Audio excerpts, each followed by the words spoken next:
Mari kita beri kemuliaan tepuk tangan bagi Allah kita.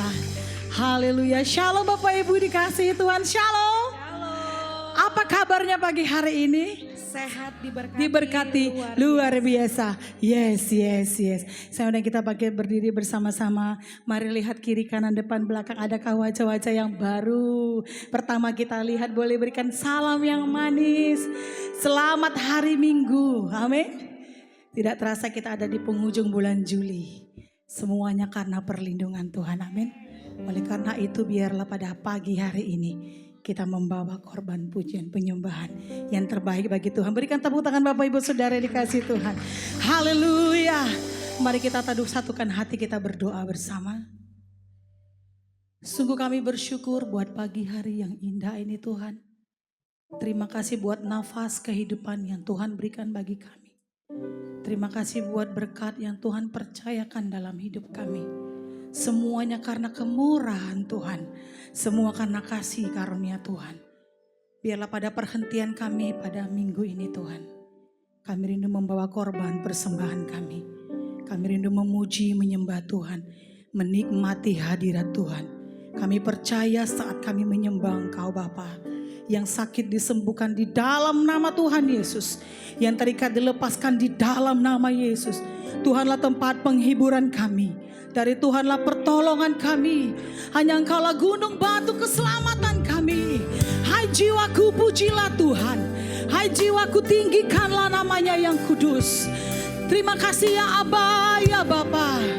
Seperti Daud yang merindukan setiap pagi memuji menyembah Tuhan.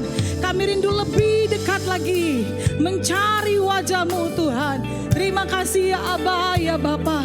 Turunlah kerajaan-Mu di tengah-tengah kami. Jadilah kehendak Tuhan dalam hidup kami. Ya ralamana shikaramana takaramana ralamana ya shande.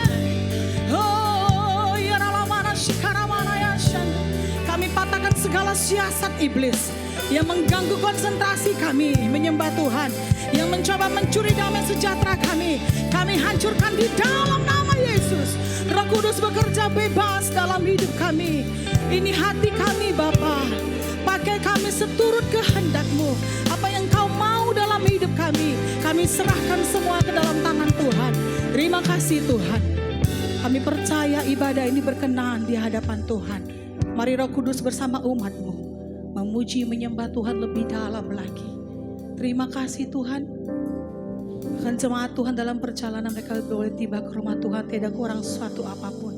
Oleh karena perlindungan Allah yang sempurna atas tubuh, jiwa dan roh mereka. Terima kasih Bapa yang baik. Kami rindu menyembah Tuhan. Kami rindu tenggelam bersama dengan hadirat Tuhan. Di dalam nama Yesus kami bersyukur dan berdoa. Haleluya, amin. Silakan duduk Bapak Ibu yang dikasihi Tuhan. Kami mau tetap dalam hadirat-Mu Bapa.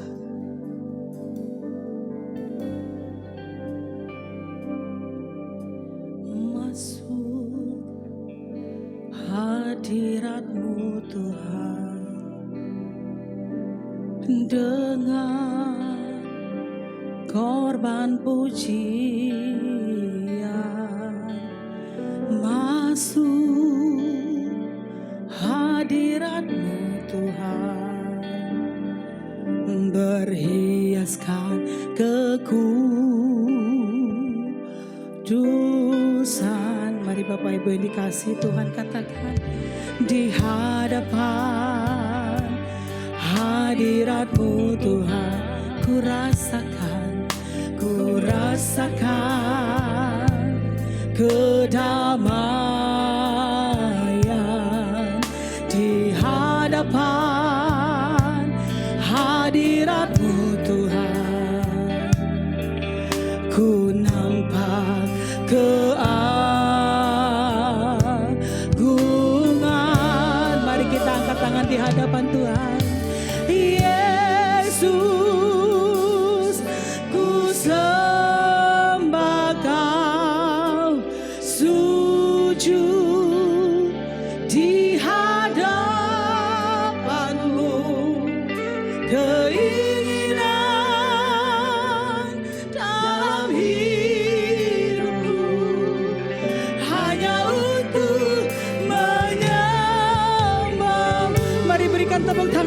haleluya bagi Allah kita, sebab Dia layak disembah.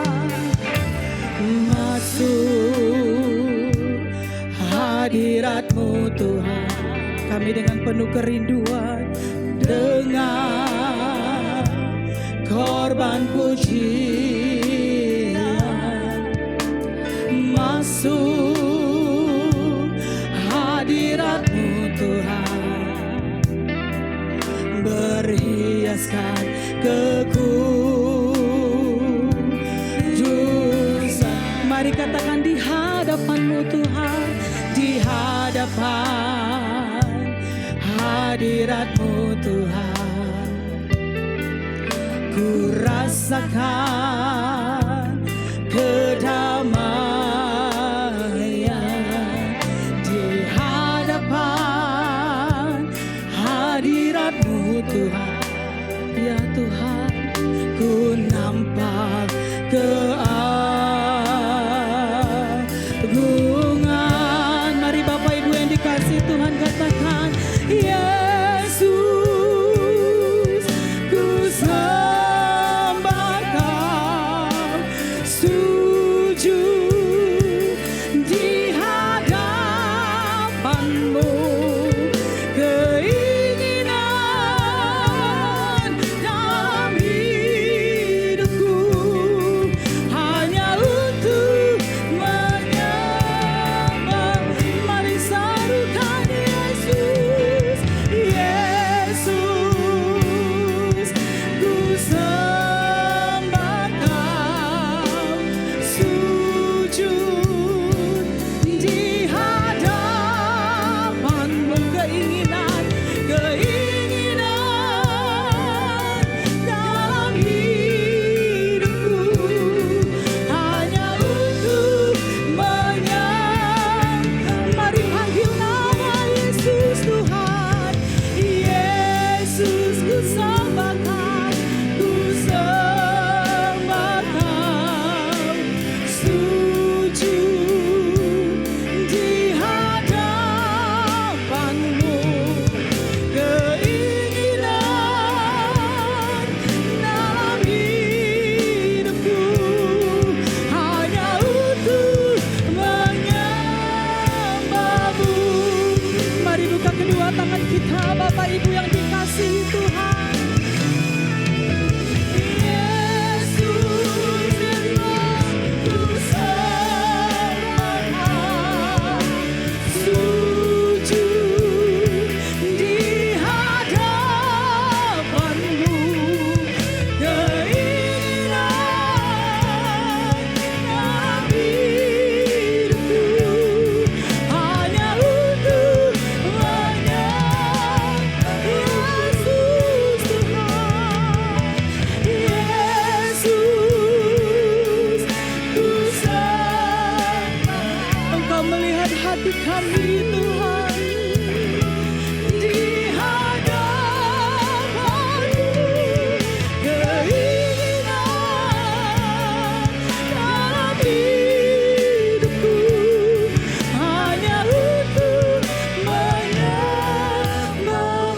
Mari jemaat Tuhan saja katakan Yesus, ku sembah Kau. Kami rindu Engkau Tuhan.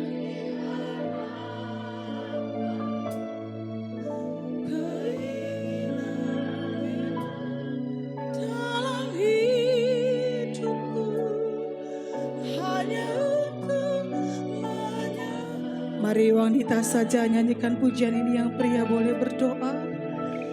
Yesus, ku sembah Kau, sujud di hadapan-Mu. Keinginan dalam hidupku hanya untuk menyembah. Mari bersama serukan Yesus, Yesus, ku sembah Kau,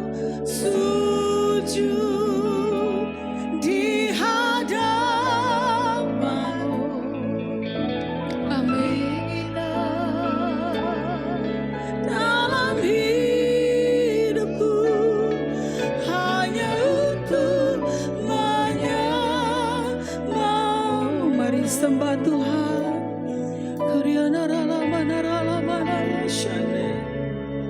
Terima kasih Tuhan. Engkau sungguh ajaib Tuhan. Engkau sungguh mulia, Engkau sungguh agung dan perkasa. Kau layak disembah. Terima kasih Tuhan. Haleluya. Mari sembah Tuhan lebih lagi. Nyatakan apa yang menjadi kerinduanmu di dalam Tuhan. Allah hadir di tempat ini. Tuhan rindu melihat penyembahan yang terbaik dari dalam hati kita. Sebab Dia layak terima pujian. Sebab Dia layak diagungkan. Terima kasih Tuhan. Engkau sungguh baik. Engkau sangat baik Tuhan. Kami bersyukur kepadamu. Sebab Engkau layak disembah. Terima kasih Tuhan.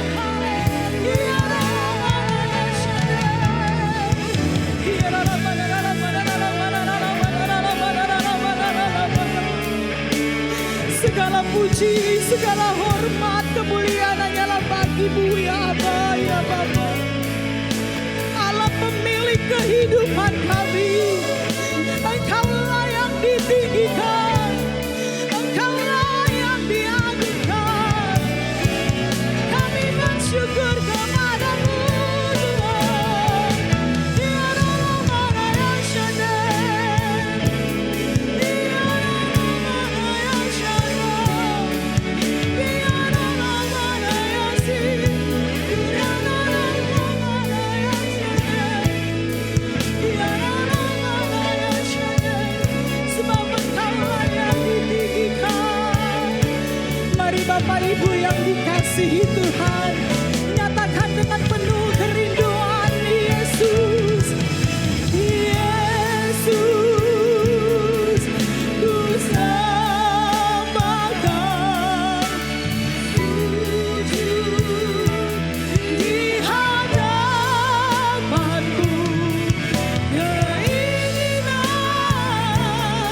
dalam hidupku hanya untuk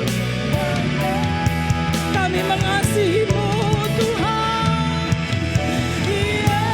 Yesus, ku sembahkan, sujud di hadapan-Mu, keinginan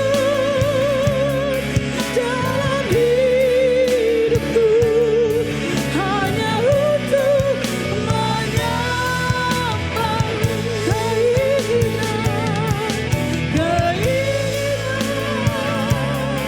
dalam hidupku hanya untuk menyembah-Mu ya Tuhan. Keinginan dalam hidupku hanya untuk menyembah-Mu.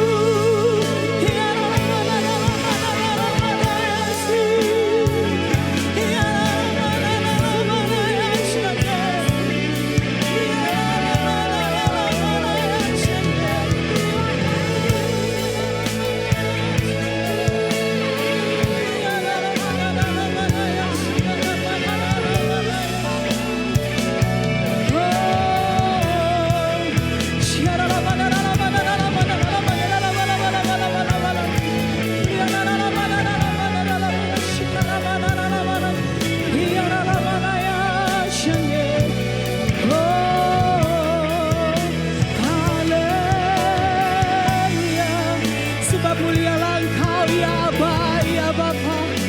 Sebab nama-Mu layaklah ditinggikan. Iya dalam mana shikara dalam mana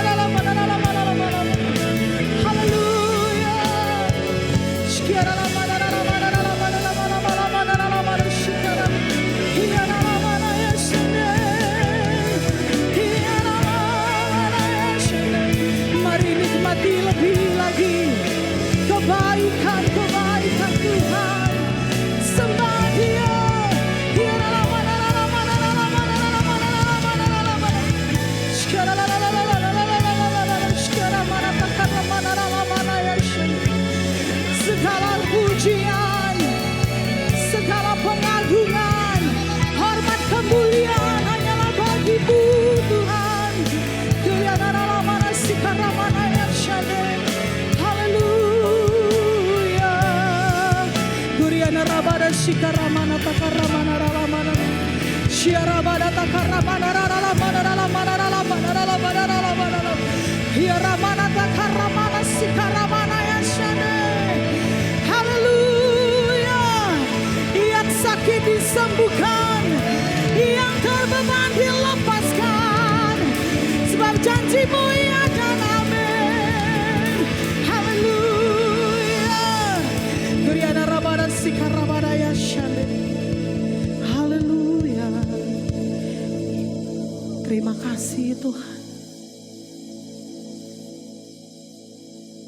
Berbicaralah bagi setiap hati kami Bapa.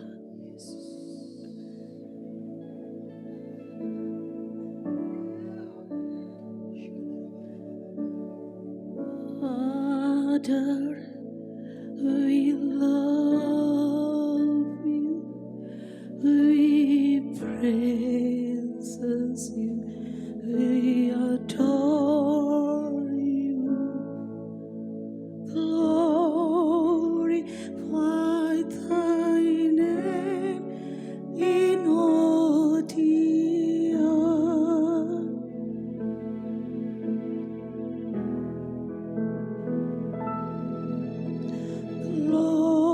Glorify thy name. Glorify thy name.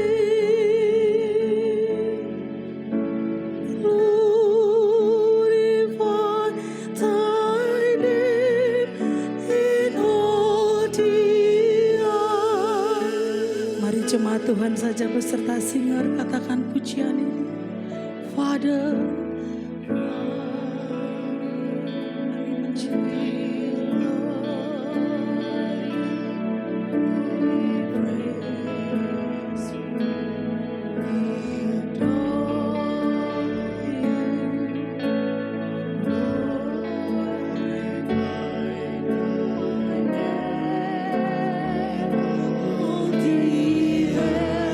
glorify thy name.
gerejamu ya Tuhan, menyembahmu dengan segenap hati kami.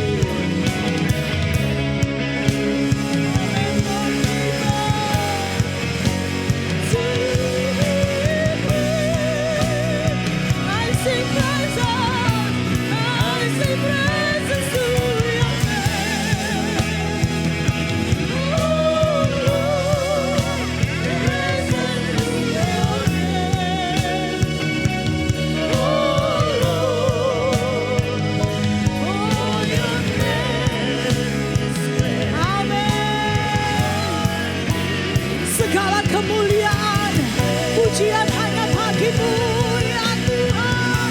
I sing praises to your name. Mari lebih lagi. Amen. Praises to your name.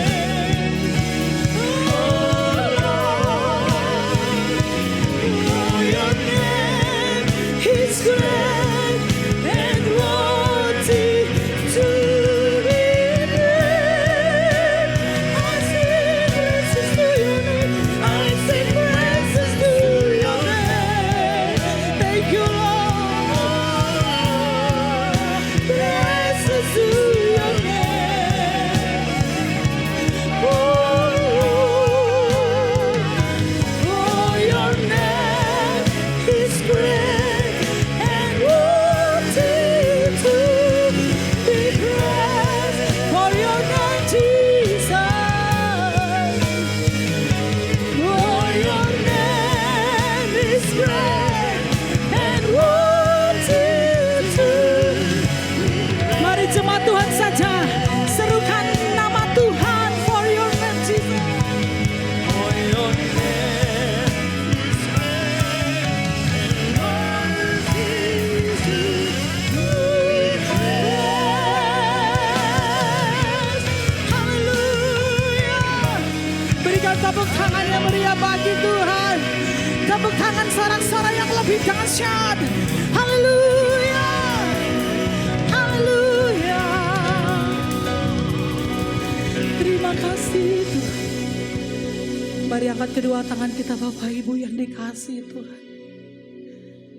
Kriyanaralamana shikaramana yasha.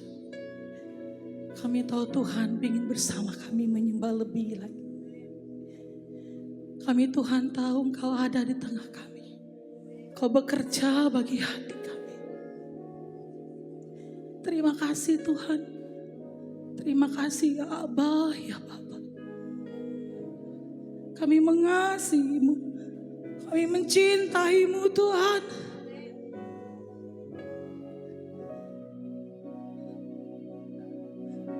Sampaikan apa yang menjadi kerinduan-Mu bagi umat-Mu pagi ini Bapa.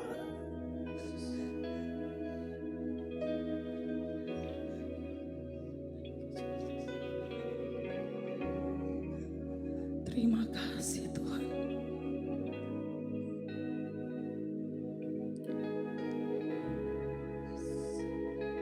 Mari umat Tuhan katakan dengan lembut, I sing praises to your name Jesus. Hanya umat Tuhan saja Allah ingin menyatakan kasih-Nya. I sing praises to your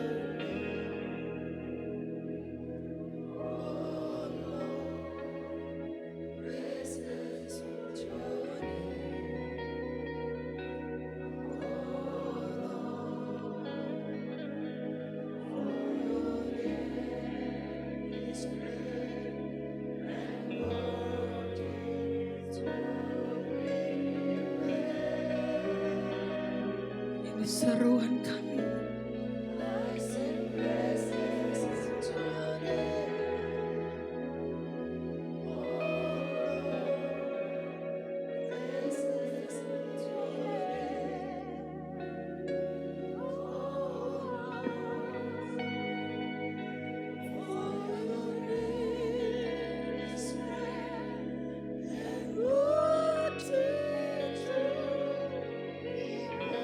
Oh, your name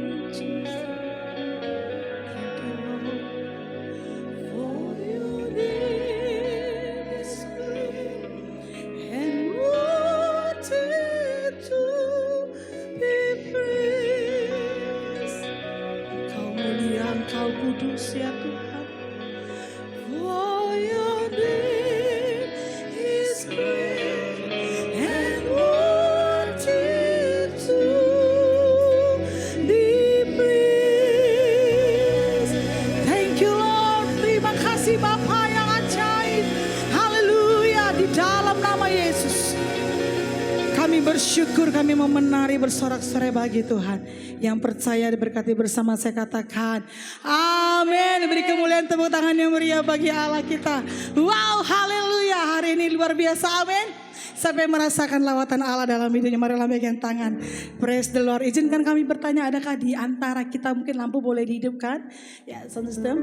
Ada yang baru pertama kali hadir, boleh lambaikan tangan. Jangan malu-malu. Ada 1, 2, 3, 4, 5, 6, 7. Beri kemuliaan bagi Allah kita. Haleluya. Selamat datang Bapak Ibu, kami sambut dengan sukacita. Amin. Malaikat Tuhan juga bersuka cita sebab ada jiwa baru dibawa kepada Tuhan. Siap menari bagi Tuhan? Yes. Kita mau berlatih dulu yel-yel kita yang baru pertama kali hadir, oke? Kalau yel ini diperkatakan tiap minggu menjadi gaya hidup kita. Apa kabar jemaat El Prajim? Sehat, diberkati, luar biasa. Yes, yes, yes. Masih ada yang belum kompak sebelah sini. Ini yelnya memberkati kita pribadi, amin. Apa kabarnya jemaat El Prajim? Sehat, diberkati, luar biasa. Yes, beri kemuliaan bagi Allah kita. Haleluya. Mari menari bagi Tuhan, amin. Yes. Orang yang bersuka cita, dia akan menari bagi Allah kita. Ikuti gaya singan menari. Hey, dia girakanku, oh dia girakanku. Ku bersuka sebab dia girakanku. Oh, mari menari. Dia girakanku, oh dia girakanku. Ku bersuka sebab dia girakanku. Saya mau lihat jemaat Tuhan saja menari bersama. Dia girakanku, Yeah. Ku bersuka sebab dia girakanku. Oh, oh, oh. dia girakanku. Ku bersuka sebab. Mari bebaskan roh kita menyembah melebihi puji Tuhan. Katakan, ku masuki gerbangnya dengan hati bersyukur, halamannya dengan pujian. Yes. Kataku hari ini harinya Tuhan, ku bersuka sebab dia gila. Mari katakan lebih lagi. Ku masuki gerbangnya dengan hati bersyukur, halamannya dengan pujian. Amin. Kataku hari ini harinya Tuhan. Amin. Ku bersuka sebab dia. Mari menari bagi Tuhan. Ya girakanku, oh dia girakanku. Ku bersuka sebab dia girakanku. Oh, oh. Dia girakanku, oh dia girakanku. Ku bersuka dia girakanku. Yeah. Dia girakanku, oh dia girakanku. Ku bersuka sebab dia girakanku. Oh, oh. Dia girakanku. Amin. Tuhan panggil setiap kita. Apa jawab kita Bapak Ibu? Dengar dia panggil nama saya. Katakan, dengar kamu namamu. Katakan saya. Dengar dia panggil nama saya. Nama kamu juga dia panggil namamu. Tuhan amin. Jawab ya, ya. Iya Tuhan. Jawab ya. Sama-sama ya. Iya Tuhan. Jawab ya Tuhan. Ku jawab ya Tuhan. Ku jawab ya. Ya. Mari jemaat Tuhan saja. Dengar. Sebutkan namanya. Amin. Sebutkan nama kita. Dengar. Dia panggil nama Imelda. Jawab ya. Suara Tuhan. Ku jawab ya. Katakan sama-sama. Ya Tuhan. Ya Tuhan. Yes. Menari bersama. Dia girakanku. Dia girakanku. Oh dia girakanku. Ku bersuka sebab dia girakanku. Dia girakanku. Oh dia girakanku. Ku bersuka sebab dia girakanku. Ku bersuka. Ku bersuka sebab dia girakanku. Amin. Ku bersuka sebab dia girakanku. Haleluya. Berikan tepuk tangan yang meriah bagi Allah kita. Bapak Ibu yang dikasihi Tuhan, yang luar biasa.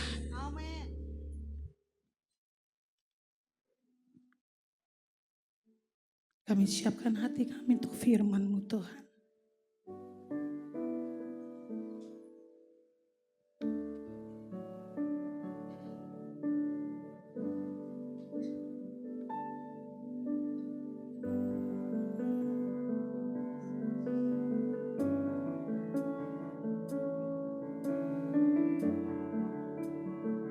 Kami bersyukur kepada-Mu Tuhan.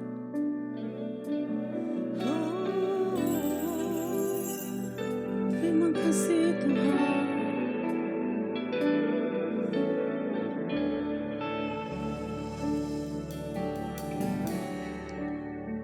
Ada saatnya yang ku alami tak seperti yang aku ingini. Ku tetapkan hati untuk percaya. Amin. Mari katakan di hadapan Tuhan. Ada saatnya yang ku hadapi, seringkali aku tak mengerti. Ku memilih untuk tetap setia. Mari kita buka kedua tangan di hadapan Tuhan. Nyatakan sampai akhir hidupku, ku kan tetap menyembah-Mu, melayani-Mu seumur hidupku. Terima kasih ya Tuhan. Sampai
Ya Bapa di dalam surga, kami datang lagi padamu Tuhan.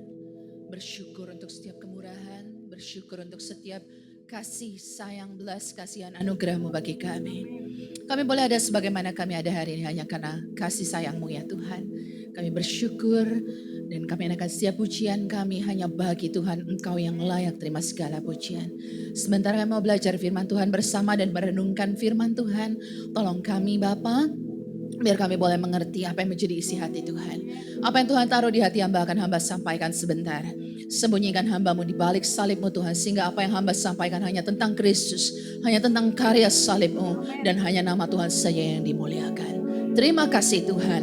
Allah Roh Kudus, jamahlah, lawatlah setiap kami. Didiklah kami melalui firman Tuhan. Sehingga kami boleh diubahkan, dididik dan dibenarkan oleh firman-Mu. Terima kasih Bapa.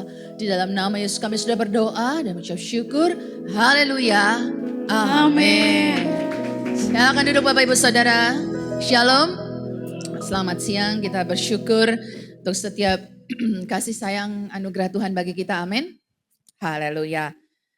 Saya percaya kita semua dalam keadaan baik, kita semua dalam keadaan yang penuh sukacita, apalagi kita boleh berkumpul pada hari ini. Karena kasih karunia Tuhan dan kasih sayang Tuhan. Saya dikasih tema nih Bapak Ibu, tema yang agak susah sebenarnya.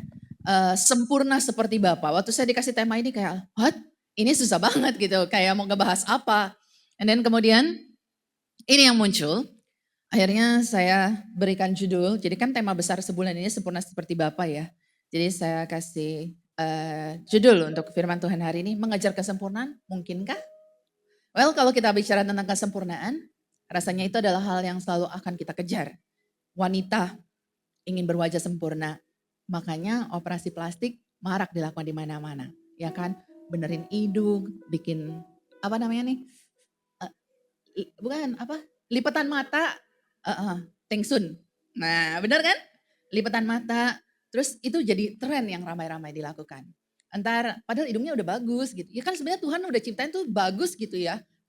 Proporsinya ya pas gitu. Tapi kan pengen katanya sempurna tuh seperti apa. Itu sampai jadi tren. Pria ingin bertubuh sempurna. Sehingga kebanyakan yang jadi anggota gym atau pusat kebugaran adalah pria. Karena cewek-cewek biasanya itu Zumba atau apa yang senam-senam. Biasanya kalau cowok, para pria sukanya gym. Dan anak-anak juga dituntut untuk mendapat nilai yang sempurna. Apalagi kita tinggal di Asia, ya kan? Anak-anak kalau nilainya nggak A, kamu bukan anak mama. Kalau kamu nilainya B, panggil mama, jangan panggil mama. Anaknya pulang, hari ini nilai saya C, tante. Gimana coba? Jadi apalagi persaingan cukup ketat di sekolah hari-hari ini. Yang kuliah juga nggak luput dari mengejar kesempurnaan nilai. Bahkan para pendeta juga. Jadi nggak luput nih ya pendeta bersikap jaim, kadang cenderung muda untuk apa? Terlihat sempurna di hadapan orang lain, terutama jemaat. Sebenarnya apa sih yang disebut sempurna? Dan sampai kapan kita mau kejar kesempurnaan ini? Karena kok kayaknya nggak ada habisnya ya. Kalau mau ngejar badan bagus, yang sempurna seperti apa sih? Six pack, ototnya, bicepsnya, tricepsnya, semua harus kena, harus dapat. Akan selalu ada yang lebih daripada kita. Nah, Alkitab mengatakan apa tentang kesempurnaan?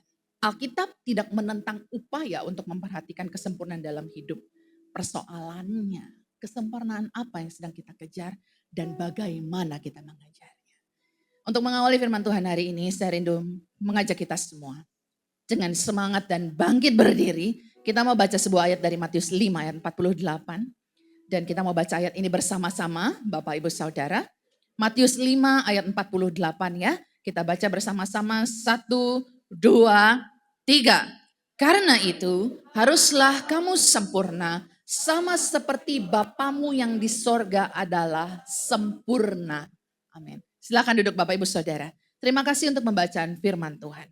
Saat kita membaca ayat ini, enggak sedikit dari kita hidup dengan tekanan di balik kata sempurna.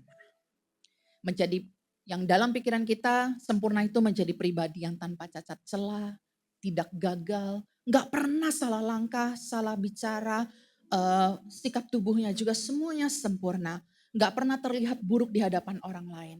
Bahkan dari kecil kita diajar untuk menampilkan versi terbaik dari kita. Nilai yang bagus, dari kecil, kalau duduk di gereja kakinya harus rapat, duduknya Seenggaknya saya sih diajarin seperti itu ya. Jadi sampai-sampai guru sekolah minggu waktu saya kecil, jadi saya waktu zaman-zaman saya sekolah minggu itu saya masih di Jakarta. Dan waktu di Jakarta tuh guru-guru sekolah minggu bilang sama mama saya, aduh Ci anaknya ya baik banget. Ya kan kita behave ya kan, karena dilapor soalnya ke orang tua. Jadi kita behave di sekolah minggu, kalau duduk tuh rapi, duduk manis, anak manis banget. Kita diajar untuk itu. Beranjak dewasa kita diajar dan dikasih tahu, pelayanan harus rajin untuk menjadi sempurna.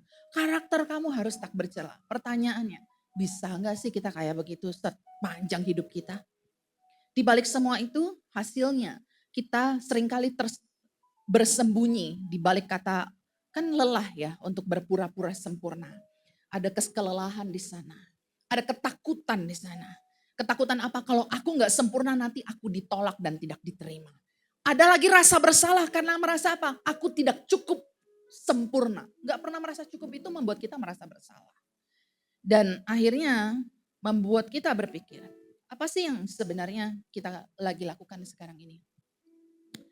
Apa berarti kita harus mencapai status standar moral dan rohani yang sangat tinggi supaya kita diterima oleh Tuhan? Karena di situ ditulis apa? Haruslah kamu sempurna seperti Bapamu yang di sorga adalah sempurna. Atau justru ada makna yang lebih dalam tentang siapa yang benar-benar menyempurnakan kita. Jadi hari ini kita akan merenungkan. Apakah kita sedang mengejar kesempurnaan dengan kekuatan kita sendiri? Atau kita sedang bersandar pada yang sang sempurna Yesus Kristus yang telah melakukan segalanya bagi kita. Hari ini kita akan melihat kesempurnaan dari makna yang lebih mungkin belum pernah kita bayangkan atau sudah tapi kita akan disegarkan oleh itu. Yang ada dua hal hari ini yang akan kita pelajari dari Matius 5 ayat 48. Yang pertama, kesempurnaan itu diawali dari hati yang utuh atau keutuhan hati. Ini bicara tentang penyerahan total kepada Tuhan. Dan kedua, kesempurnaan ditemukan saat bersandar pada Tuhan. Ini bicara tentang saat bersandar pada Tuhan. Nah yang pertama kita akan lihat kesempurnaan diawal dari keutuhan hati atau penyerahan total kepada Tuhan. Saat kita membahas tentang kesempurnaan, terutama dalam Matius 5 ayat 48. Kita selalu membayangkan, ini adalah konteksnya adalah seseorang yang hidup kudus, suci, tak bercacat celah, tanpa dosa. Dan ya label sempurna lainnya. Tapi menarik saudara-saudara, saat kita gali lebih dalam. Kata sempurna yang digunakan dalam terjemahan ini, tidak menggunakan adjektiva Ibrani yang artinya tanpa celah. Tapi menggunakan satu kata Ibrani yang artinya shalem. Ini mirip dengan kata shalom yang saudara sebutkan. Shalom, selamat pagi, shalom. Ya shalom itu artinya, sebenarnya apa sih artinya? Artinya adalah satu completeness. Completeness, satu peaceable, selesai, ada sifat damai sejahtera. Dan ini berhubungan dengan kata shalom yang menunjukkan bahwa kesempurnaan yang dimaksud Tuhan Yesus di sini adalah kesempurnaan dalam arti completeness, keutuhan dari pribadi yang dimaksud. Jadi bukan sikapnya tapi keutuhan pribadinya. Jadi bukan tentang sikap yang keluarnya gitu loh. Bukan tentang gimana kita berjalan.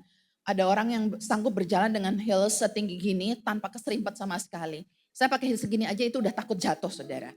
Gak mungkin. Makanya gak masuk Putri Indonesia ya.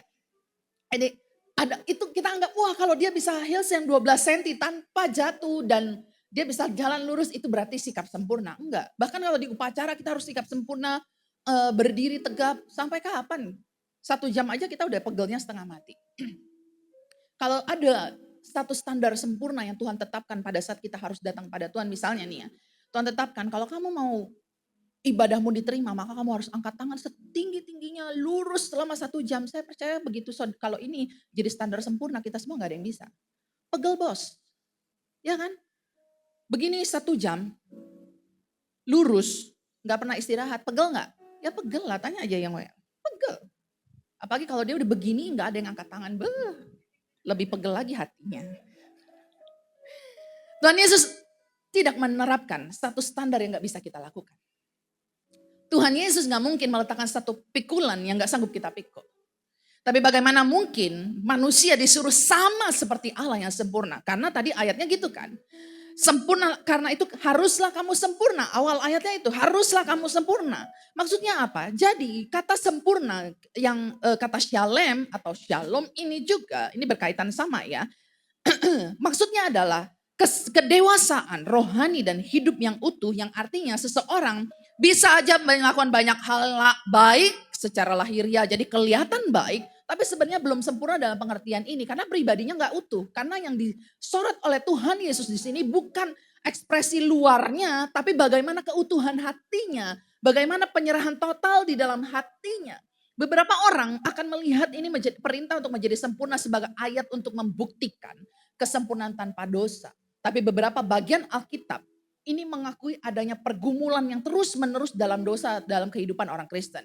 Sampai hari ini kita juga masih jadi orang yang berdosa dalam artian kita tetap melakukan dosa, berbohong, menipu, mengingini mirip orang lain, ya kan, iri hati, marah. Siapa sih yang nggak pernah marah? Gak ada. Iri hati. Sedikit contoh, ada orang yang punya misalnya apa yang kita pengen di sekolah atau di kampus, ih dia kok bisa, aku enggak. Itu aja udah iri. Itu sudah bentuk dosa juga. Apakah kita tidak melakukan itu? Masih melakukan itu. Tetapi kita terus disempurnakan dan diperbarui oleh Roh Kudus. Kita tidak lagi hidup di dalam situ. Perkataan Yesus tidak dapat digunakan untuk mempertahankan doktrin kesempurnaan tanpa dosa. Karena Alkitab secara konsisten menyampaikan satu pesan yang berbeda. Dalam artian, kita tidak akan pernah menjadi sempurna dalam arti tanpa dosa dalam kehidupan ini. Karena kita masih hidup di dalam dunia yang penuh dengan dosa. Dan salah paham akan ayat ini, haruslah kamu sempurna, akan membuat kita hidup dalam satu beban yang berat, saudara. Akan membuat kita hidup dalam satu beban yang berat tanpa arah, tanpa henti, dan membuat kita kelelahan memenuhi tuntutan kesempurnaan, tanpa cacat celah, tanpa dosa. Oleh karena itu kita harus melihat ayat ini sebagai satu keutuhan, supaya kita bisa menemukan ayat ini adalah ayat penutup. Ini menarik saudara. Kalau kita baca kan tadi Matius 5 ya. Matius 5 itu terkenal dengan apa? Khotbah di bukit. Berbahagialah orang yang dianiaya. Berbahagialah orang yang miskin. Berbahagialah orang yang berduka cita. Dan lain sebagainya. Kan agak paradoks itu ayat-ayatnya. Tapi itu yang terkenal. Kemudian kalau kita lihat Bapak Ibu Saudara. Menarik dalam Alkitab bahasa Indonesia. Ayat 48 ini adalah ada dalam keseluruhan sebuah perikop yang cukup panjang dari ayat 17. Jadi kalau saudara buka Alkitab saudara, mungkin kalau di Alkitab elektronik di handphone nggak terlalu kelihatan kecuali saudara pakai YouVersion itu baru ada judul perikopnya. Tapi kalau saudara buka Alkitab buku, jadi saya di gereja tuh lagi menyerukan jemaat bawa Alkitab buku. Supaya bisa kelihatan dan saya mendengar kembali suara yang saya rindukan, kresek-kresek pas balik-balik buku Alkitab gitu loh. Kenapa? Karena kalau kita pakai Alkitab yang handphone, notifikasi WhatsApp masuk, mau makan di mana habis ini. Itu kan membuat kita terganggu ya. Kita langsung kepikir, bakmi enak nih. Nasi padang juga oke. Belum lagi nasi campur lainnya. Jadi itu kan membuat kita nggak konsen gitu. Makanya saya himbau jemaat pakai Alkitab buku lagi. Nah kalau kita lihat ya di dalam Alkitab saudara. Ayat 48 ini ada dalam satu keseluruhan perikop yang cukup panjang dari ayat 17 dengan judul Yesus dan Hukum Taurat. Itu kalau Alkitab buku. Atau Alkitab kalau saudara buka Alkitab YouVersion di tab saudara, handphone saudara, saudara akan menemukan itu. Atau dalam bahasa Inggrisnya ditulisnya the fulfillment of the law. Penggenapan hukum Taurat. Dan kemudian kalau dalam bahasa Inggris beda lagi versinya. Dia dijabarkan dalam bahasa Alkitab English, dalam Alkitab bahasa Inggris entah ESV, kalau saya pakai yang ESV, English Standard Version, fulfillment yang dimaksud ini apa aja? Ternyata dimulai dari membunuh, jadi ada perikop kecilnya, murder, perzinahan, adultery, perceraian, divorce, sumpah palsu, oath, kemudian mata ganti mata atau pembalasan dendam, an eye for an eye, dan terakhir ditulis mengasihi musuh, love for enemies. Jadi kalau kita lihat saudara, ayat 48 ini jadi satu ayat penutup yang menyimpulkan keseluruhan pasal 5. Dan ini gak bisa dipisahin saudara-saudara. Apalagi kita cuma comot satu dan jadi satu kayak kamu harus gini. Dengan kata kita gak bisa memisahkan ayat 48 dari keseluruhan ayat lainnya. Dan pembacaan konteks secara seksama, secara baik, secara detail akan menunjukkan tuntutan kesalehan yang sangat tinggi kepada para orang Kristen atau pengikut Yesus. Ada yang mampu melakukan ini semua? Love paling gampang lah. Oke, kita nggak an eye for an eye lah. Kita nggak ngambil apa namanya kalau orang colok mata kita, kita colok lagi itu enggak. Kan sekarang udah agak ekstrim ya, pakai colok-colokan mata. Tapi kita kan yang paling susah dilakukan adalah love for enemies, mengasihi musuh. Ya Pak ya. Kalau ada yang menyakiti kita, kita kan lihat aja nanti. Atau mungkin kita nggak balas, tapi begitu dia kena musibah, mampus kau situ. Kenapa? Puas. Ya kan, karena kita, itu apakah tindakan love for enemies itu? Ada nggak yang mampu melakukan ini semua? Melakukan fulfillment, apa seluruh hukum Taurat ini dilakukan dengan sempurna, ada nggak? Nggak ada. Sebagian dari kita akan membaca rangkaian, mungkin saudara ada yang buka Alkitab saudara di Matius 5 ayat 17 sampai 48. Saudara baca, wah puji Tuhan, saya nggak membunuh, saya nggak berzina, saya nggak pernah bersumpah, nggak pernah tuh ada niat balas dendam, nggak ada. Saya malah doakan dia. Tapi kalau mengasihi enggak lah. Saya doa juga Tuhan kalau saya nggak bisa balas dia biar Tuhan yang balas. Sama aja ya kan. Atau mungkin ada yang berkata dalam hatinya, puji Tuhan saya sudah lakukan itu semua. Saya adalah orang yang sempurna. Hati-hati saudara. Apakah Anda yakin seumur hidup benar-benar tuh nggak pernah pengen balas dendam? Kayak saya kita nggak bilang membunuh dengan menusukkan pisau. Mungkin kata-kata kita pun pernah menyakiti orang tersebut sampai ya karakternya terbunuh dan lain sebagainya. Dan kata lain saudara, tidak ada satu manusia pun yang dapat memenuhi tuntutan kesempurnaan dari hukum Taurat ini. Tak ada satu pun. Jadi apa dong maksud Tuhan Yesus waktu dia menyatakan kita harus sempurna, bahkan dalam tanda kutip dituntut memiliki kesalehan hidup sedemikian rupa sampai menyerupai Bapa yang sempurna? Memang bagi banyak orang, kesalehan hidup Kristen itu sama dengan deretan aturan yang harus dipatuhi. Tapi justru saudara-saudara, ironisnya, sebagian kasus menyatakan peraturan-peraturan itu sangat aneh untuk diikuti. Dan kayak orang menyiksa diri dengan supaya terlihat saleh, dia berpura-pura mengenakan topeng, dan lain sebagainya. Banyak orang yang melakukan tanpa tanya, kenapa? Banyak orang yang nurut tanpa dia mengerti mengapa. Tapi kekristenan gak kayak gitu saudara-saudara. Tuhan Yesus menghargai perintah dan larangan di dalam hukum Taurat. Dia bahkan menegaskan otoritas dari hukum Taurat itu kayak apa. Kalau kita baca ayat 17 sampai 19, menyatakan di sana. Tapi Yesus melangkah lebih jauh dari sekedar deretan perintah dan larangan. Kamu gak boleh begini, kamu gak boleh begini, kamu harus begini dan lain sebagainya. Karena bagi Tuhan yang penting bukan sekedar ekspresi apa yang dilakukan dari luar. Tapi esensi dari setiap perintah ini itu dilakukan karena apa. Jadi sebenarnya esensi dari pembunuhan itu apa? Kemarahan, kebencian. Esensi dari perzinahan apa? Pikiran dan hati yang kotor. Esensi dari sumpah, integritas dari perkataan seseorang. Udah berkata tapi nggak mau lakukan. Esensi dari hukum yang balas dendam sama mengasihi orang lain itu apa? Kasih dan penghargaan terhadap orang lain. Bagaimana kita yang sudah diampuni bisa mengampuni orang lain. Inti semuanya apa? Hati. Semua itu sumbernya dari mana? Hati. Alkitab menyatakan hati kita ini jahat, saudara. Hati kita ini bisa terpaut penuh pada segala sesuatu selain daripada Tuhan. Bisa. Kita bisa terpaut pada uang. Paling nyata. Gak ada yang gak suka uang. Hati kita bisa sangat terpaut pada uang. Kita bisa sangat dikuasai oleh uang. Hati kita juga bisa, tapi sebaliknya hati kita juga bisa terpaut penuh dengan segenap hati pada Tuhan. Tapi dari semuanya, semua esensi ini bersumber dari satu hal, sifat Allah yang sempurna. Dan semua perintah ini menunjukkan apa yang Tuhan sukai.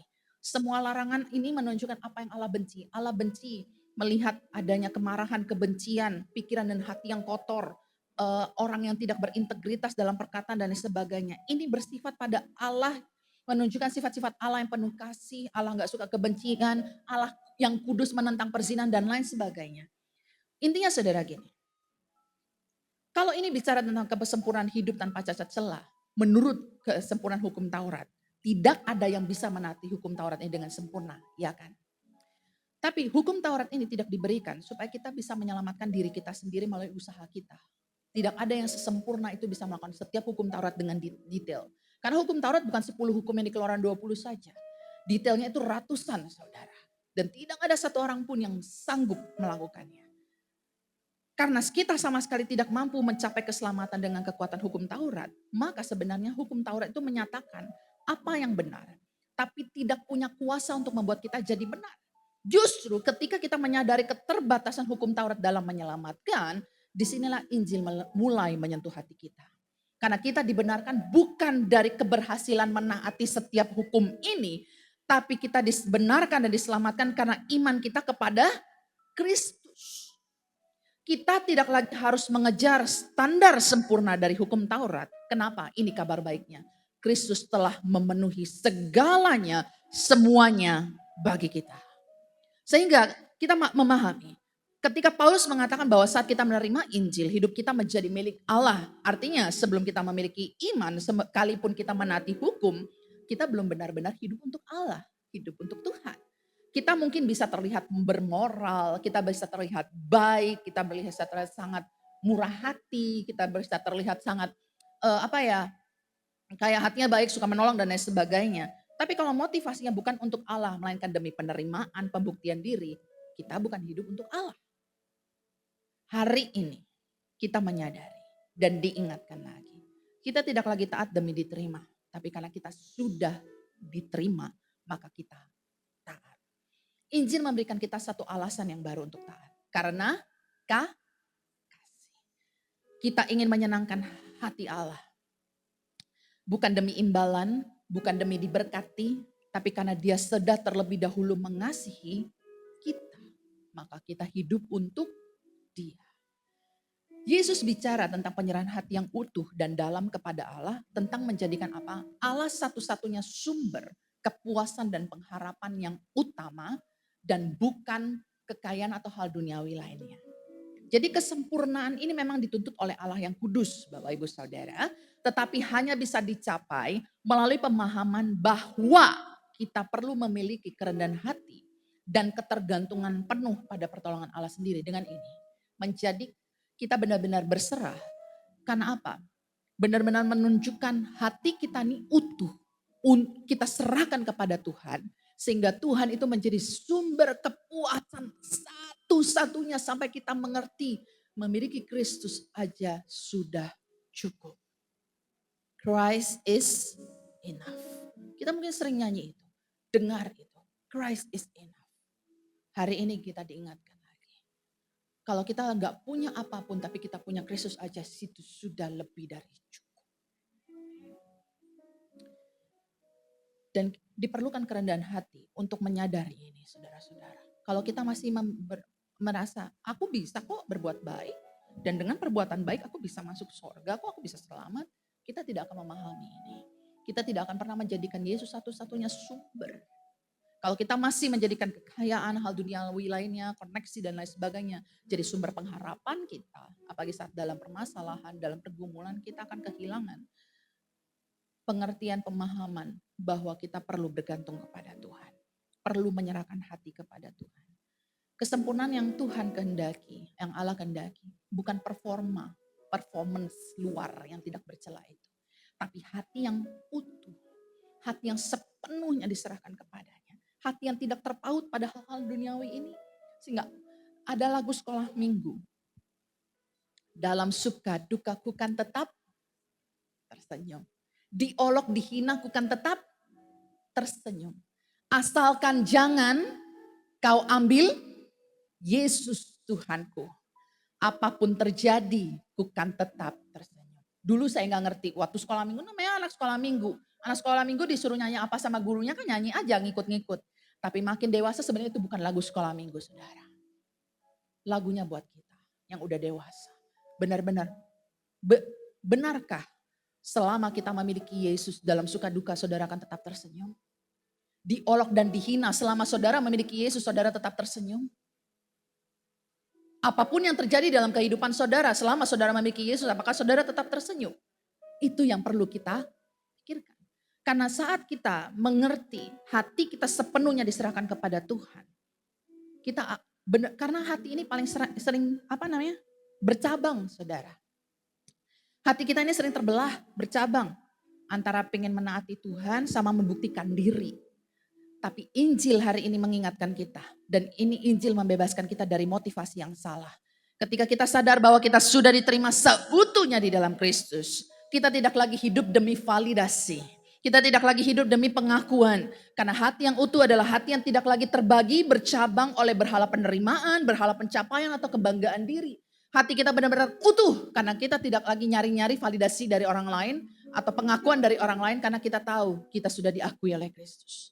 Kita tidak lagi mencari penerimaan dari orang lain karena kita sudah diterima oleh Kristus. Kita enggak lagi ngemis pencapaian demi membanggakan diri. Karena kita tahu kita hanya bisa bermegah di dalam kelemahan kita karena kuasa Kristus sempurna. Jadi penyerahan hati yang utuh kepada Tuhan itu mengizinkan kasih dan karya Kristus itu menjadi pusat segalanya dalam hidup kita. Saudara-saudara. Kita nggak lagi taat karena ingin dianggap layak. Kita nggak melayani nih.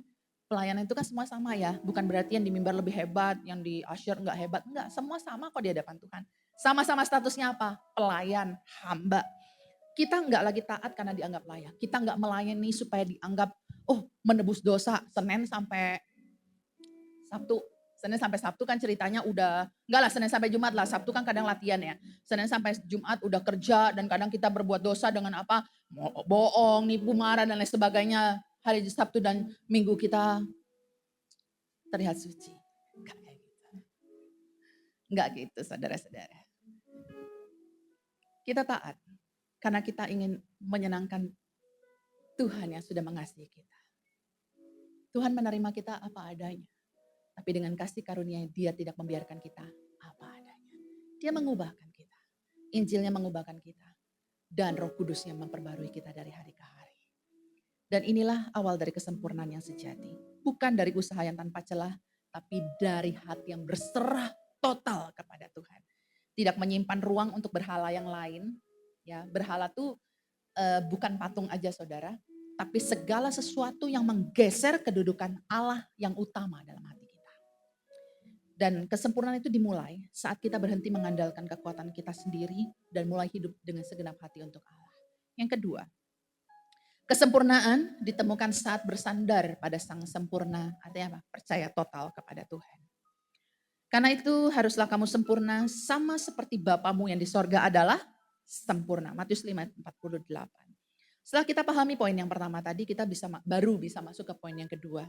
Kesempurnaan ditemukan saat kita bersandar pada yang sang sempurna, yaitu Kristus bukan pada diri kita sendiri. Karena jika kesempurnaan bergantung pada perbuatan baik kita akan menjadi sangat sombong. Saya bersyukur saudara-saudara kalau pengorbanan Kristus itu dikatakan pengorbanan yang sempurna. Artinya apa? 100% itu perbuatan Yesus. Yang diterima di kayu salib, yang diterima oleh Allah Bapa, pengorbanannya di kayu salib itu 100%, saudara-saudara. Bukan 99,99% sehingga ada 0,001 itu usaha kita, tidak. Semua 100% adalah usaha Kristus. Saudara bisa bayangkan, jika hanya 99,99% dan ada usaha manusia 0,001 aja, betapa sombongnya kita. Sehingga ketika nyampe di sorga, nih ceritanya nih ya, kita nyampe di sorga. Terus pengorbanan Yesus itu kurang 0,01, itu sisanya kita gitu. Saudara bisa bayangkan yang terjadi di pintu sorga apa? Lu ngapain aja lu kemarin sehingga lu bisa sampai di sini? Yang satu bilang, wah kalau gua kemarin bantuin panti asuhan, 5 panti asuhan misalnya. Terus yang satu, kalau lu ngapain? Kalau kamu ngapain? Kalau aku kemarin, ya nggak 5 sih, 2 aja. Saudara bisa bayangkan betapa nada-nada sombong yang ada di sorga nanti ya kan. Kalau misalnya pengorbanan Yesus nggak sempurna. Tapi kita bersyukur pengorbanan Yesus itu sudah sempurna. Jadi kesempurnaan itu tidak bergantung pada perbuatan baik kita. Karena itu jika itu bergantung pada perbuatan baik kita. Saya nggak bisa bayangkan betapa sombongnya kita. Hati nurani kita akan menjadi tumpul saudara. Tahu tumpul ya? Kalau pensil kelamaan dipakai. kan jadi tumpul. Jadi zaman dulu anak-anak muda, pensil itu diserut. Kalau sekarang kan pensil dicetek-cetek ya. Jadi nggak pada tahu pensil tumpul itu gimana. Pensil itu zaman dulu masih kayu diserut. Kalau nggak ada serutan bisa dikerik-kerik pakai pisau atau cutter supaya tajam lagi baru enak nulisnya. Kalau udah tumpul nggak enak nulisnya. Nah, hati nurani kita bisa jadi tumpul kalau kita menjadi sombong. Dan itu hati nurani yang tumpul akan membuat kita jadi congkak, angkuh, dan kita bisa merasa, bukankah nggak ada manusia yang sempurna? Nobody is perfect, right? I am nobody. Ngerti ya?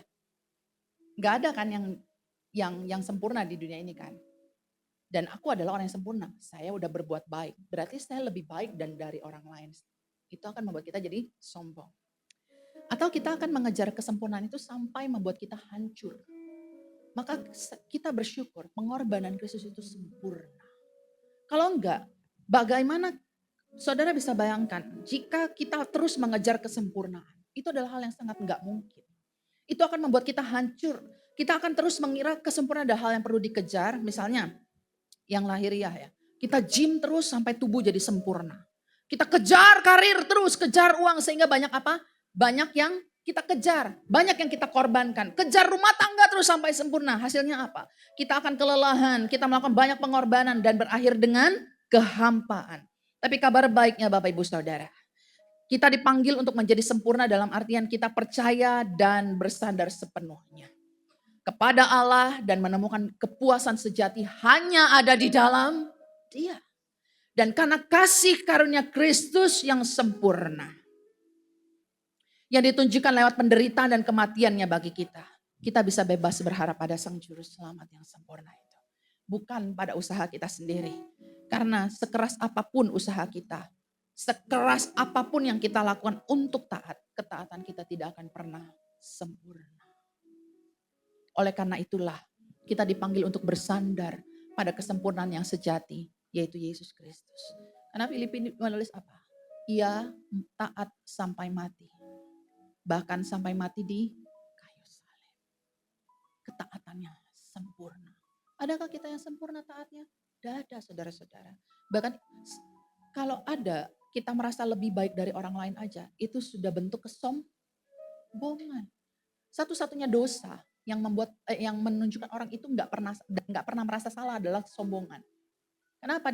Dia terlalu sombong untuk mengakui dia salah. Ya kan? Itu berbahaya. Dosa kesombongan itu sangat berbahaya. Dan saudara-saudara kalau pertanyaannya, jika kesempurnaan itu dituntut dari perbuatan baik kita, ada nggak yang sanggup untuk menjalani kehidupan itu? Nggak ada. Tuntutannya sangat berat. Tapi dalam Injil, siapa yang sanggup menjalani kehidupan yang sempurna? Jawabannya adalah Yesus Kristus. Dia adalah satu-satunya pribadi yang telah menjalani kehidupan yang sempurna. Dan melalui dia kita dapat memenuhi standar Tuhan. Saat kita percaya, kesempurnaannya itu dikenakan. Seperti sebuah jubah yang ditempelin ke kita. Jadi kita bukan hanya untuk mendapatkan kebenaran, tapi kita dinyatakan benar. Jadi kita dibenarkan. Kita dibenarkan, kita dikuduskan dan disempurnakan oleh Kristus. Bukan karena perbuatan kita. Jadi kita dibenarkan di hadapan Tuhan dengan apa? Kebenaran Allah karena iman dalam Yesus Kristus yang kita percayai. Dan Roma 3 ayat 22-24 menuliskan seperti itu saudara-saudara. Kebenaran Allah karena iman dalam Yesus Kristus bagi semua orang percaya. Sebab tidak ada perbedaan karena semua orang telah berbuat dosa dan telah kehilangan kemuliaan Allah. Dan oleh kasih karunia telah dibenarkan dengan cuma-cuma karena penebusan dalam Kristus Yesus. Semua orang telah berbuat dosa. Telah kehilangan kemuliaan Allah. Tapi kita dibenarkan dengan cuma-cuma. Artinya apa? Bukan perbuatan kita. Bukan artinya gratis loh ya. Cuma-cuma itu bukan artinya gratis. Karena sudah dibayar mahal oleh darah Yesus di kayu salib. Dan kalau kita baca 2 Korintus 5 ayat 21 itu menunjukkan penebusan Yesus sebagai pengganti. Dia yang tidak mengenal dosa telah dibuatnya menjadi dosa. Karena apa? Kita. Supaya dalam dia kita dibenarkan oleh Allah. Jadi Bapak Ibu Saudara. Karena Injil bukanlah ajaran tentang menaati hukum Taurat supaya Tuhan mau menerima kita. Injil juga bukan alasan untuk membuang hukum demi hidup sesuka hati. Jadi ingat ya, hukum itu bukan dibuang. supaya kita hidup sesuka hati. Tapi Injil ini adalah kabar tentang Allah yang telah menerima kita. Sebab Kristus telah menaati seluruh hukum yang itu dengan sempurna, menggantikan kita. Dalam terang Injil kita bisa melihat ketaatan bukan tekanan dari Allah, tapi undangan. Jadi kesempurnaan ini bukan satu tekanan, karena haruslah kamu sempurna itu bukan satu tekanan, tapi undangan. Untuk apa? Berjalan bersama Dia yang sempurna. Indah bukan? Saat kita memahami ini menjadi satu penghiburan bukan? Bukan tuntutan yang memberatkan, tapi satu penghiburan yang menyenangkan. Dalam terang Injil ini kita bisa melihat ini satu hal yang sangat indah. Ketaatan untuk haruslah kamu menjadi sempurna itu untuk apa? Satu undangan, ayo anakku berjalanlah bersama dengan. Karena kita telah disempurnakan melalui Kristus, maka kita hidup sesuai dengan itu. Hidup kita menunjukkan kebenaran dan kekudusan, bukan karena kita tahu bukan karena tuntutan, tapi karena kita sudah punya identitas sebagai umatnya. Dan standar Kristus menjadi cara hidup kita saat kita menaati ajaran Kristus. Dan melalui kuasa Roh Kudus kita menemukan kekuatan untuk apa? Mengasihi musuh. Tidak ada satu orang pun yang sanggup mengasihi musuhnya. Tidak ada satu orang pun yang sanggup berdoa dengan penuh kasih bagi musuhnya. Tapi melalui kuasa Roh Kudus, kita yang mengerti, kita yang sudah ditebus, kita adalah musuh-musuh Allah. Kita yang sudah menerima penebusan, kita sudah menerima karya penebusan itu. Kalau kita bilang, tapi pendeta mah ngomong gampang aja, mengampuni, mengasihi musuh. Apa yang dia lakukan itu tidak termaafkan. Saudara, apa yang kita lakukan tidak termaafkan oleh Allah Bapa. Yang kita lakukan juga tidak termaafkan, tidak terampuni saudara. Tapi Yesus, pengorbanan Yesus membuat kita diampuni. Jadi melalui kuasa Roh Kudus, kita bisa menemukan kekuatan untuk mengasihi musuh kita. Karena Roh Kudus, highlightnya, tugasnya dia apa? Mengingatkan kita pada pengorbanan Kristus. Melalui kuasa Roh Kudus, kita bisa mengalahkan hawa nafsu, kemarahan, kebencian, dan melalui kuasa Roh Kudus juga kita punya kekuatan untuk menaati setiap perintah di dalam firman Tuhan. Bukan supaya kita jadi baik atau supaya kita terlihat baik, tapi karena kita mengasihi. Dan saudara-saudara, kalau kita melihat ini, kita dalam menaati perintah untuk menjadi sempurna sebagaimana Bapa Surgawi kita sempurna, kita nggak bisa bersandar pada kebenaran kita sendiri, kita akan selalu gagal. Kita harus bersandar pada Kristus dan karya Kudus dalam kehidupan kita. Bukan dengan keperkasaan kita, bukan dengan kekuatan kita, tapi oleh firman Roh Tuhan. Itu kata firman Tuhan di Zakaria 4 ayat 6. Dan Yesus menutup pasal 5 ini dengan kalimat, karena itu haruslah kamu sempurna, sama seperti Bapamu di sorga dia sempurna. Kesempurnaan yang Yesus maksud di sini adalah kasih sempurna, kasih ilahi yang tidak tergantung pada kelayakan pribadi yang dikasih, kelayakan pihak yang dikasihi. Jadi kasih yang Allah berikan kepada kita, kasih ini nggak tergantung pada kelayakan kita, tapi Dia yang mengasihi. Kalau tergantung pada kelayakan kita, kita ini nggak layak, saudara. Tapi karena tergantung pada Dia yang mengasihi kita, kita bisa mengalami kasih ini. Kasih yang bukan bergantung pada perasaan atau bahkan bukan bergantung pada kuatnya komitmen kita, tapi kasih yang bergantung sepenuhnya pada kasih karunia Allah yang besar. Kasih ini bukan saja mengubah status kita dari hamba dosa, jadi anak-anak Allah, dari musuh Allah, menjadi rekan sekerja Allah. Tapi mengubahkan hati kita, sehingga kita mau dan bisa mengasihi orang lain, sama seperti Allah mengasihi kita. Tuntutan untuk menjadi sempurna, Matius 5:48 ini sebenarnya menyingkapkan satu hal yang sangat penting. Apa itu? Betapa berdosa dan tidak berdayanya kita di hadapan Allah. Seberapa keras pun usaha kita akan gagal memenuhi standar itu. Ibarat kayak gini, ada orang kalau misalnya ada kompetisi ya, dan semua orang harus mencapai hal yang sama, mendaki gunung misalnya. Buat kita yang gak suka gunung, itu akan sangat kesusahan. Gak ada yang bisa mencapai. Dan orang yang sudah pernah mendaki gunung berkali-kali akan mudah dan menjadi sombong. Tapi benar-benar gak ada yang, itu satu pekerjaan yang akan terus dilakukan demi mencapai kesempurnaan. Bersyukurnya Tuhan gak minta kayak gitu. Bersyukurnya satu-satunya jalan bagi kita untuk mengerti kesempurnaan ini apa adalah bersandar dan percaya penuh pada Kristus dan karyanya yang sempurna. Karena Kristus yang telah memulai dan menyempurnakan iman kita. Jadi kita sadari ketaatan bukan hasil tekanan atau ketakutan dari hukum Allah, tapi bentuk syukur atas anugerah Tuhan yang besar bagi kita.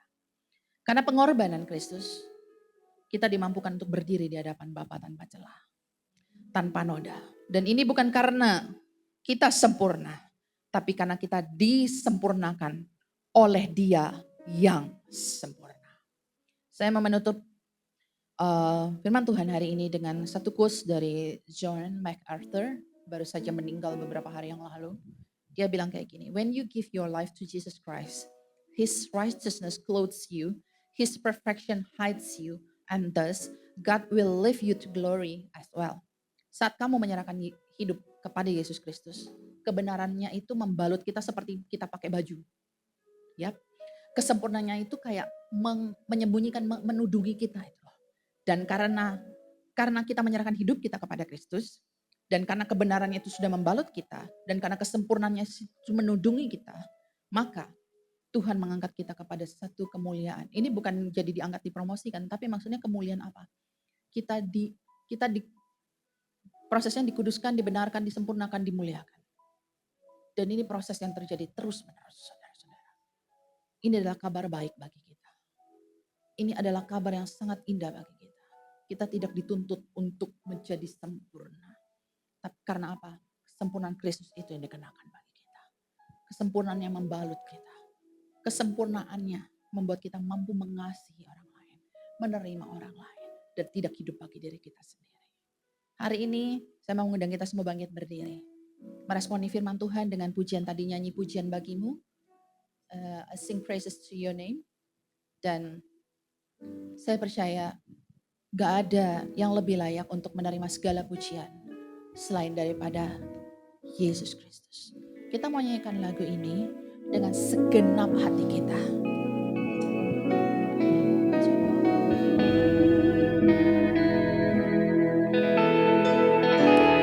I sing praises to your name. Dengan segenap hati mari kita nyanyikan lagu ini sama-sama.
pujian bagimu, kasih pujian bagimu. Tuhan, pujian bagimu. Tuhan, namamu Tuhan, namamu besar dan layak dipuji. Namamu ajaib ya Tuhan, namamu besar dan layak dipuji. Kami mau katakan namamu ajaib Tuhan, namamu besar dan layak dipuji. Berikan tepuk tangan yang meriah bagi Allah kita. Terima kasih ya Aba, ya Bapa. Terima kasih ya Roh Kudus, Tuhan yang menyempurnakan hidup kami lebih lagi. Terima kasih Tuhan buat firman-Mu yang telah disampaikan oleh Pastor Claudia. Terpujilah Engkau Allah ya Bapa yang kudus. Di dalam nama Yesus kami kembalikan segala puji, hormat, kemuliaan bagi nama Tuhan. Yang percaya dan berkati bersama saya katakan amin. Silakan duduk Bapak Ibu yang dikasih Tuhan. Kita siapkan hati kita untuk membawa korban persembahan yang terbaik bagi Tuhan.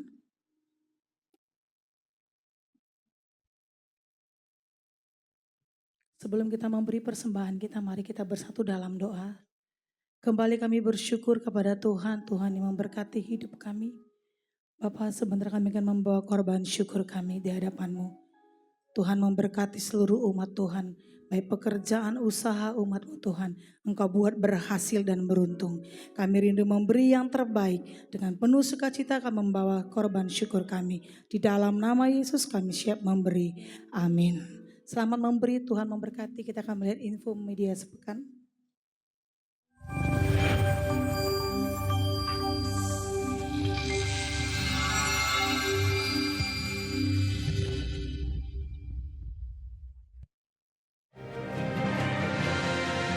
Saudara, salah satu cara supaya kita dapat melihat apa yang Tuhan lihat adalah ucapan syukur. Dengan ucapan syukur kita diingatkan kembali bahwa apapun terjadi, Tuhan itu tetap baik. Apapun yang terjadi, Allah turut bekerja dalam hidup kita. Tuhan itu sudah susun masa depan yang penuh harapan. Dalam ucapan syukur kita jadi resisten terhadap intimidasi musuh. Imun rohani kita tercipta dari dalam dengan baik. Dan kita selalu mempunyai prasangka baik kepada Allah. Kita dapat melihat apa yang Tuhan lihat dalam perjalanan ini. Bukan dengan kacamata jasmanian saudara, tetapi dengan kacamata rohani yang Tuhan berikan kepada kita. Dalam ucapan syukur kita diajar untuk melihat hal-hal yang baik di balik yang tidak baik yang kita lihat sekarang. Ada mutiara yang indah dalam cangkang yang buruk rupa.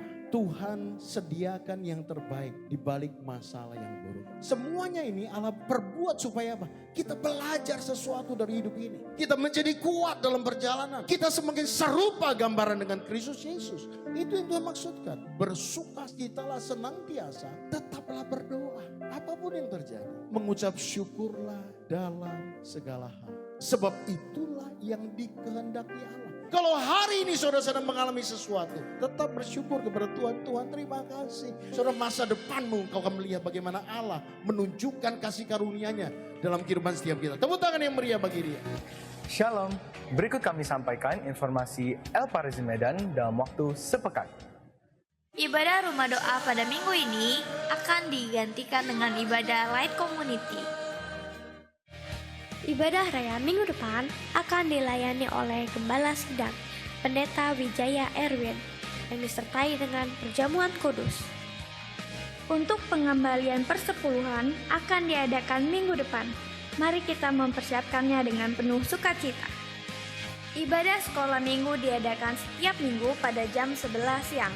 Khusus minggu depan akan ada pengurapan anak. Mujizat yang mengalir dalam kehidupan mereka ya Tuhan.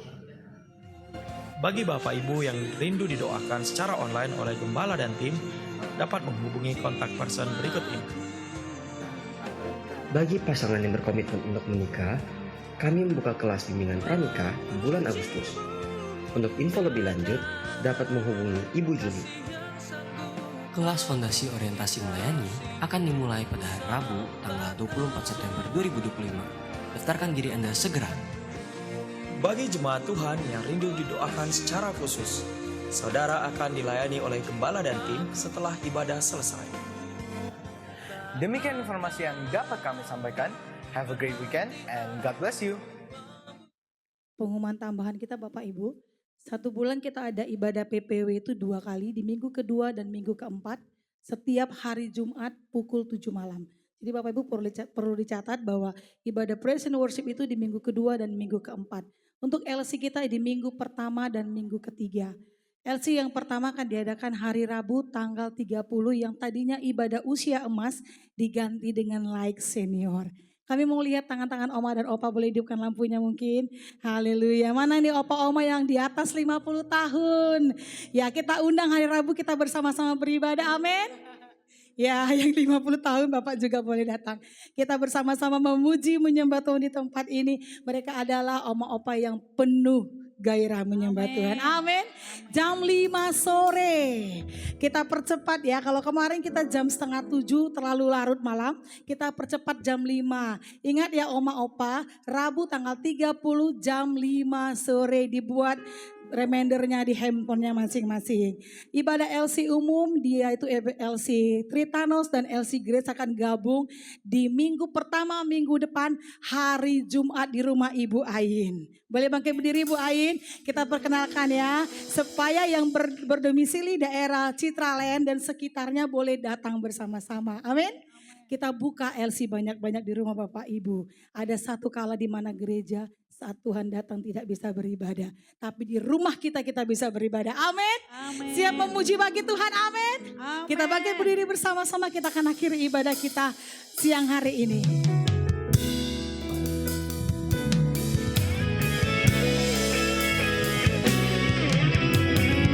Biarlah visi gereja menjadi gaya hidup setiap kita. Memberikan segala bangsa, kaum dan bahasa, menjadi terang yang dapat diandalkan, mengikuti panggilan, membawa kemuliaan, memujimu, menyembahmu, selamanya kemuliaanmu dinyatakan, selamanya kemuliaanmu dinyatakan, selamanya kemuliaanmu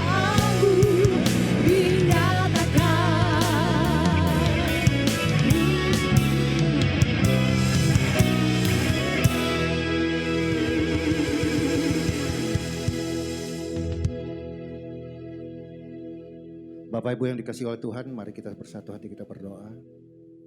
Kami mengucap syukur kepada Engkau ya Bapa yang baik. Kembali Kau mengingatkan kepada kami bahwa untuk menjadi hidup yang sempurna,